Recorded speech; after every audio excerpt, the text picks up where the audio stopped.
ಇಷ್ಟು ರುಚಿಯಾಗಿರೋ ಚಿಕನ್ ಗ್ರೇವಿನ ನೀವೇನಾದರೂ ಮನೇಲಿ ಟ್ರೈ ಮಾಡಿದ್ರೆ ಮನೆ ಜನ ಎಲ್ಲ ತುಂಬ ಬಾಯಿ ಚಪ್ಪರಿಸ್ಕೊಂಡು ತಿನ್ನೋಷ್ಟು ಸಕ್ಕತ್ತಾಗಿರುತ್ತೆ ಟೇಸ್ಟ್ ಅಂತೂ. ನಮಸ್ಕಾರ ಎಲ್ರಿಗೂ, ಮಂಡ್ಯಕಾಯಿ ರುಚಿಗೆ ಸ್ವಾಗತ. ನೀವೇನಾದರೂ ನಮ್ಮ ಚಾನಲ್ಗೆ ಹೊಸಬ್ರಾಗಿದ್ದರೆ ದಯವಿಟ್ಟು ಚಾನಲ್ನ ಸಬ್ಸ್ಕ್ರೈಬ್ ಮಾಡ್ಕೊಳ್ಳಿ. ಇನ್ನಷ್ಟು ಇಂಟ್ರೆಸ್ಟಿಂಗ್ ವೀಡಿಯೋಸ್ಗೆ ಬೆಲ್ ಐಕಾನ್ನ ಕ್ಲಿಕ್ ಮಾಡಿ.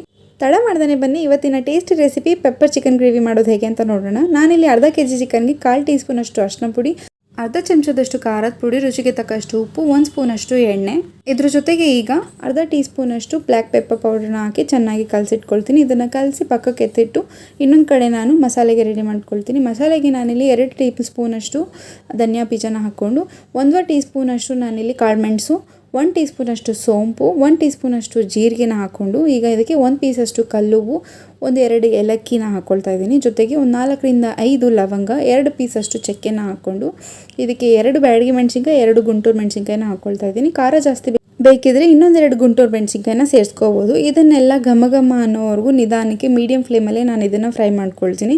ಇದೆಲ್ಲ ಫ್ರೈ ಆದ ತಕ್ಷಣ ಇದನ್ನು ತಣ್ಣಗೆ ಹಾಕೋಕ್ಕೆ ಪಕ್ಕಕ್ಕೆ ಎತ್ತಿಟ್ಟು ಸೇಮ್ ಬಾಣಲಿಗೆ ನಾನೀಗ ಇಲ್ಲಿ 3 ಟೇಬಲ್ ಸ್ಪೂನಷ್ಟು ನಾನು ಎಣ್ಣೆನ ಹಾಕ್ಕೊಳ್ತಾ ಇದ್ದೀನಿ.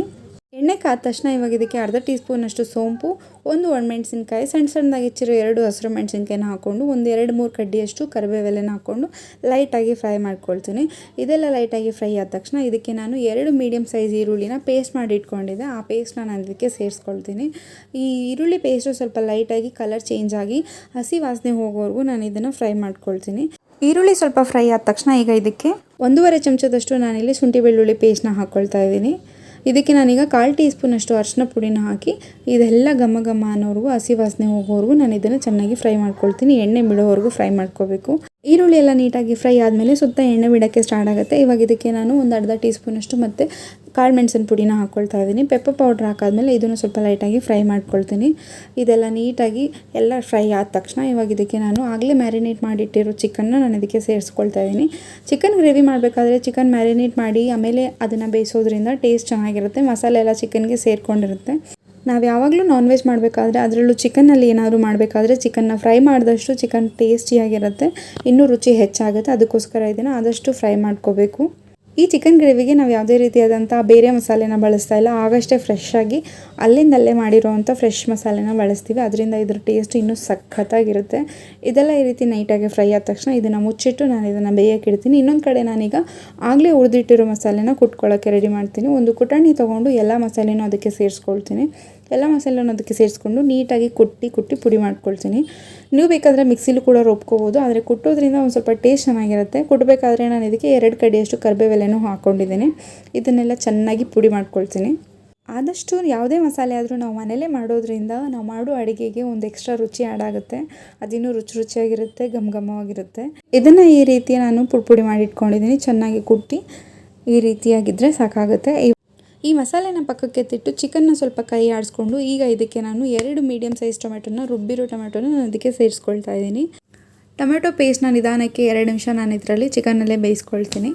ಈ ಗ್ರೇವಿನ ಪರೋಟ ಜೊತೆ, ಬಿಸಿಯಾಗಿರೋ ದೋಸೆ ಜೊತೆ, ಚಪಾತಿ ಜೊತೆ ಎಲ್ಲ ತಿಂತಿದ್ರಂತೂ ಸಕ್ಕತ್ತಾಗಿರುತ್ತೆ. ಟೇಸ್ಟ್ ಅಂತೂ ಬಾಯಲ್ಲಿ ನೀರು ಸೋರ್ತಾ ಇರುತ್ತೆ, ಅಷ್ಟು ಸೂಪರಾಗಿರುತ್ತೆ. ಟೊಮೆಟೊ ಎಲ್ಲ ಬೆಂದ ತಕ್ಷಣ ಇವಾಗ ಇದಕ್ಕೆ ನಾನು ಆಗಲೇ ಕೊಟ್ಟಿಟ್ಟಿರೋ ಅಷ್ಟು ಮಸಾಲೆನೂ ನಾನು ಇದಕ್ಕೆ ಸೇರಿಸ್ಕೊಳ್ತೀನಿ. ರುಚಿಗೆ ಎಷ್ಟು ಬೇಕೋ ಅಷ್ಟು ಉಪ್ಪನ್ನು ಸೇರಿಸ್ಕೊಂಡು ಸ್ವಲ್ಪ ಫ್ರೈ ಮಾಡ್ಕೊಳ್ತೀನಿ. ಅದೇ ಮಸಾಲೆಯಲ್ಲಿ ಲೈಟಾಗಿ 1-2 ನಿಮಿಷ ಇದನ್ನು ಫ್ರೈ ಮಾಡಿದ್ರೆ ಸಾಕಾಗುತ್ತೆ. ಆಮೇಲೆ ಅಳತೆಗೆ ಎಷ್ಟು ಬೇಕೋ ಅಷ್ಟು ನೀರು, ಅಂದರೆ ಗ್ರೇವಿಗೆ ಎಷ್ಟು ನೀರು ಬೇಕೋ ಅಷ್ಟು ನೀರನ್ನು ನಾವು ಇದಕ್ಕೆ ಸೇರಿಸ್ಕೊಳ್ಬೇಕು. ನೀರು ಹಾಕಿ 2 ನಿಮಿಷ ಕುದಿಸ್ಕೊಂಡ್ರೆ ಸಾಕಾಗುತ್ತೆ. ಸೂಪರಾಗಿ ಟೇಸ್ಟಿಯಾಗಿರುವಂಥ ಚಿಕನ್ ಪೆಪ್ಪರ್ ಗ್ರೇವಿ ರೆಡಿ ಆಗುತ್ತೆ. ಇದನ್ನು ನಾವು ಬಿಸಿ ಅನ್ನದ ಜೊತೆ ಅಥವಾ ಪ್ಲೇನ್ ಬಿರಿಯಾನಿ ಜೊತೆ ಅಥವಾ ಚಪಾತಿ, ದೋಸೆ, ಇಡ್ಲಿ ಏನರ ಜೊತೆನೂ ತಿನ್ಬೋದು. ಅಷ್ಟು ಸೂಪರಾಗಿರುತ್ತೆ. ಬಾಯಿ ಚಪ್ಪರಿಸ್ಕೊಂಡು ತಿನ್ನೋಷ್ಟು ಚೆನ್ನಾಗಿರುತ್ತೆ. ಈ ರೆಸಿಪಿನ ಮಿಸ್ ಮಾಡ್ದೇ ನೀವು ಮನೇಲಿ ಟ್ರೈ ಮಾಡಿ. ಹೇಗಿತ್ತು ಅಂತೇಳಿ ಕಮೆಂಟ್ ಮುಖಾಂತರ ತಿಳಿಸಿ. ಲಾಸ್ಟಲ್ಲಿ ಸ್ವಲ್ಪ ಕೊತ್ತಂಬರಿ ಹಾಕ್ಕೊಂಡು ಗಾರ್ನಿಷ್ ಮಾಡ್ಕೊಂಡ್ರೆ ಸಾಕಾಗುತ್ತೆ. ಈ ರೆಸಿಪಿ ನಿಮ್ಗೆ ಇಷ್ಟ ಆದಲ್ಲಿ ದಯವಿಟ್ಟು ಫ್ರೆಂಡ್ಸ್ ಆ್ಯಂಡ್ ಫ್ಯಾಮಿಲಿ ಜೊತೆ ಶೇರ್ ಮಾಡಿ. ಇನ್ನಷ್ಟು ಇಂಟ್ರೆಸ್ಟಿಂಗ್ ವೀಡಿಯೋಸ್ಗೆ ಮಂಡ್ಯಕಾಯಿ ರುಚಿನ ಸಬ್ಸ್ಕ್ರೈಬ್ ಮಾಡ್ಕೊಳ್ಳಿ. ನಾನೀಗ ಇದನ್ನು ಅನ್ನದ ಜೊತೆ ಸರ್ವ್ ಮಾಡ್ಕೊಂಡಿದ್ದೀನಿ. ಅನ್ನದ ಜೊತೆ ಒಂದು ಲೆಗ್ ಪೀಸ್ ಎತ್ಕೊಂಡು ಕಲ್ಸ್ಕೊಂಡು ತಿಂತಿದ್ರಂತೂ ಸಕ್ಕತ್ತಾಗಿರುತ್ತೆ. ನೀವು ಟ್ರೈ ಮಾಡಿ. ಹೇಗಿತ್ತು ಅಂತೇಳಿ ಕಮೆಂಟ್ ಮುಖಾಂತರ ತಿಳಿಸಿ. ವಿಡಿಯೋ ನೋಡ್ತಿರೋ ಪ್ರತಿಯೊಬ್ಬರಿಗೂ ಧನ್ಯವಾದಗಳು.